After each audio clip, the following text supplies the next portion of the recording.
है और उसने अपने 4 पेज का सुसाइड नोट लिखा हुआ होता है, जिसे पढ़ करके सबके पैरों तले जमीन खिसक जाती है। 10 उसने अपने फोटो जो है वो अपलोड किए होते हैं और उसमें सारा कारण लिखा होता है कि क्या कारण रहा कि उसने ये सारी चीजें की। जी हाँ दोस्तों, आदाब, राधे श्याम, नमस्कार। आप सब लोग कैसे हो? आई होप आप सब लोग बहुत अच्छे से होंगे और अपने घरों में हमारे यूट्यूब चैनल जो है वो देख रहे होंगे।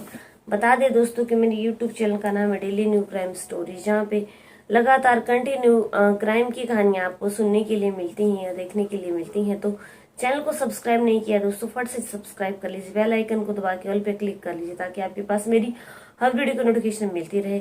चलिए दोस्तों, आज की कहानी को हम शुरू करते हैं। आज की कहानी जो है मध्य प्रदेश के मंदसौर की है। एक बार फिर से बता देती हूँ कि आज की कहानी जो है वो है मध्य प्रदेश के मंदसौर की। मध्य प्रदेश के मंदसौर में फिजियोथेरेपिस्ट लेडी डॉक्टर आशु मेघवाल जो है वो अपनी पढ़ाई कर रही है और उसने पहले जो है वो नर्सिंग का कोर्स किया, उसके बाद जो फिजियोथेरेपिस्ट का उसने कोर्स किया और उसकी कोर्स करते करते जो है वो दोस्ती हो जाती है जितेंद्र नागदा से। जितेंद्र नागदा के साथ उसकी दोस्ती हो जाती है और दोनों जो है वो आपस में लिव इन रिलेशनशिप में रहने लगते हैं। 9 साल से हो गए हैं इन दोनों को आपस में रिलेशनशिप में रहते हुए, लिव इन रिलेशनशिप में रहते हुए इन लोगों को पूरे 9 साल हो गए हैं। जितेंद्र नागदा जो है वो एक क्रिमिनल एडवोकेट है जो कि लॉ की प्रैक्टिस कर रहा है और दोनों मिलते हैं जुलते हैं। घर वालों को भी पता है कि ये लोग आपस में मिलते जुलते हैं और पिछले 9 सालों से जो है वो ये रिलेशंस में हैं। अब क्या हुआ कि अचानक एक दिन क्या होता है कि आशु मेघवाल जो है वो फांसी के फंदे पर लटक जाती है और उसके पास जो है वो सुसाइड नोट लिखा हुआ मिलता है। 4 पेज का उसने सुसाइड नोट लिखा हुआ था जिसमें उसने लिखा होता है कि बकवास दुनिया है और बकवास यहाँ के लोग हैं। अलविदा मेरी जान, मुझे इस दुनिया में नहीं रहना। मैंने कहा था कि मैं तुम्हारे बिना नहीं जी पाऊंगी, इसलिए तुमने मुझे मार ही डाला। ऐसी लाइंस जो है वो उसने अपने सुसाइड नोट में लिखी होती हैं और वो फांसी के फंदे पर पंखे पर जो है वो लटक करके उसने आत्महत्या कर ली होती है। जब घर वाले उसको देखते हैं तो उनके पैरों तले जमीन खिसक जाती है और उसको उतार करके डॉक्टर के पास ले जाया जाता है, जहाँ पे उसको मृत घोषित जो है वो कर दिया जाता है। अब क्या होता है कि परिजन बहुत ज्यादा भड़के हुए होते हैं और भीम आर्मी के कार्यकर्ताओं के साथ जो है वो बहुत ज्यादा नारेबाजी करते हैं और रोड पे जो है वो डेड बॉडी को रोक देते हैं और चक्का जाम कर देते हैं। बहुत सारा जो है वो ट्रैफिक जाम हो जाता है और उसके बदले में जितेंद्र नागदा को फांसी की सजा मांगते हैं और उसके घर पर बुलडोजर चलाने की मांग जो है वो उसके आशु मेघवाल के घर वाले जो है वो करते हैं कि इसी की वजह से जो है वो हमारी लड़की ने सुसाइड किया है।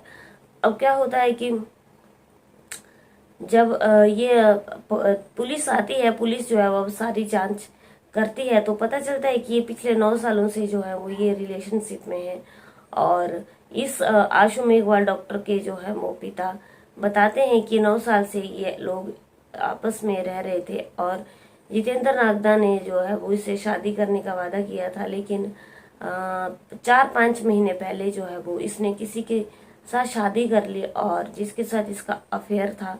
अब ये आशु मेघवाल के साथ जो है वो इसकी फिर लड़ाई हो गई। आशु मेघवाल जो है वो इसके साथ बात नहीं कर रही थी, इनका आपस में मिलना जुलना बिल्कुल बंद हो गया था, लेकिन 2-3 दिन पहले ही ये जो है वो आपस में मिले और एक बार इसने इस आशु मेघवाल को फिर से बुलाया और ये 3 बजे से लेकर के 9 बजे तक जो है वो साथ में रहे।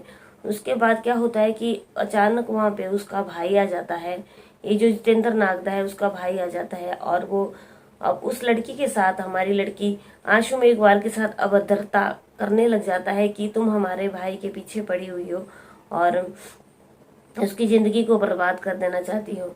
अब क्या था कि वहां पे बहुत लड़ाई झगड़ा होने लगता है। अब आशु मेघवाल जो है वो अपने घर को आ जाती है और अब क्या होता है कि इन दोनों के बीच में बात होती है कि ये जितेंद्र नागदाई से बताता है कि उसने अपने घर वालों के दबाव में आकर के शादी कर ली है और अब वो अपनी पत्नी को जो है वो तलाक दे देगा, डाइवोर्स दे देगा और उसके साथ फिर से दूसरी शादी करेगा। घर वालों के दबाव में आकर के उसने ये सब कुछ किया है। अब ये जो उनकी बेटी है आशु मेघवाल उसकी बातों में आ जाती है और वो यही सोचती है कि ये जो है वो बिल्कुल सच बोल रहा है। अब क्या होता है कि इसका जो पिता होता है उसके बाद वो उनके घर जाता है, जितेंद्र नागदा का पिता होता है और उनके घर जाता है और उनको काफी धमकियां देता है कि तुम्हारी लड़की हमारे लड़के के पीछे पड़ी हुई है, मैं तुम्हारी जिंदगी बर्बाद कर दूंगा, मैं ये कर दूंगा, मैं वो कर दूंगा।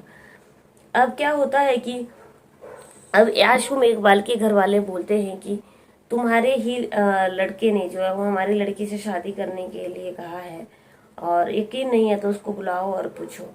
अब क्या होता है कि आशु मेघवाल के घर वालों ने उनको बुलाने के लिए कहा होता है, लेकिन वो लोग इंतजार कर रहे होते हैं, लेकिन वहां पे कोई भी नहीं आता है और एक बहाना बना देते हैं कि उनका जो है वो बीपी लो हो गया है, जिसकी वजह से जो है वो नहीं आ पा रहे हैं।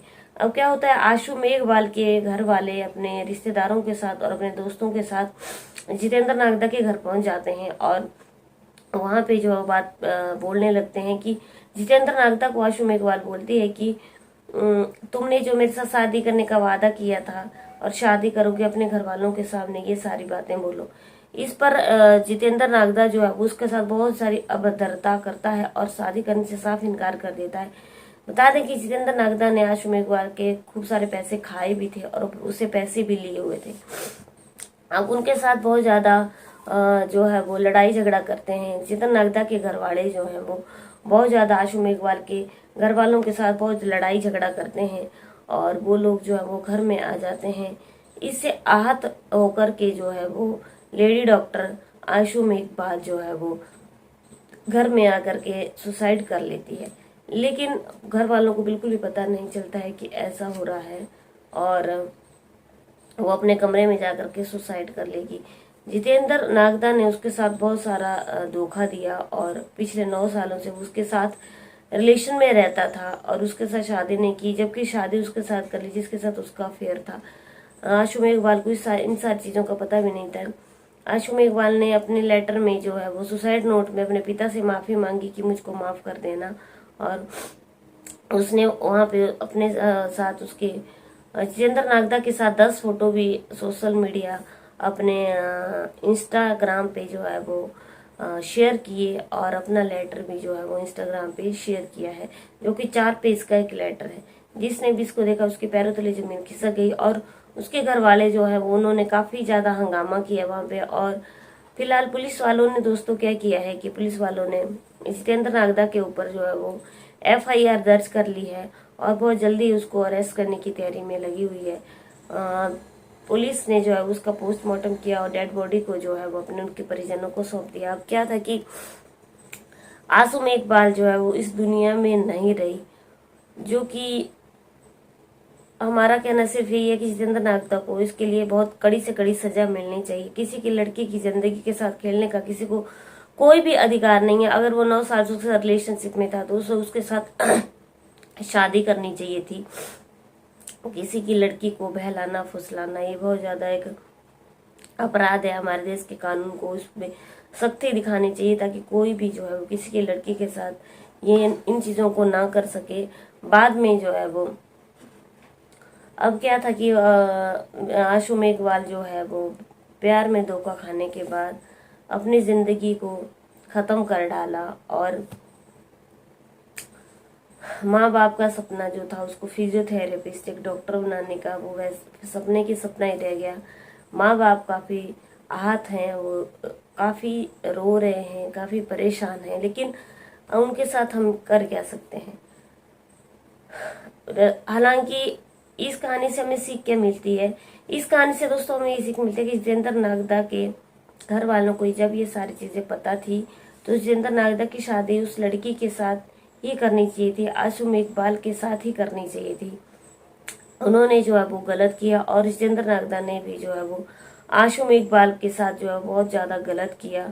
उसको कड़ी से कड़ी सजा मिलनी चाहिए। उम्मीद करती हूँ दोस्तों कि आपको मेरी कहानी अच्छी लगी है तो जरूर आप लाइक शेयर कमेंट करना।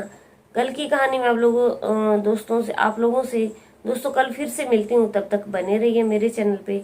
मेरा ये कहानी सुनाने का उद्देश्य सिर्फ और सिर्फ आप लोगों को एक सचेत करना है, एक्टिव करना है कि हमारे देश में जो है वो ऐसी ऐसी घटनाएं भी घट रही हैं। आप जहाँ भी रहें सतर्क रहें, सचेत रहें। जय हिंद, जय भारत।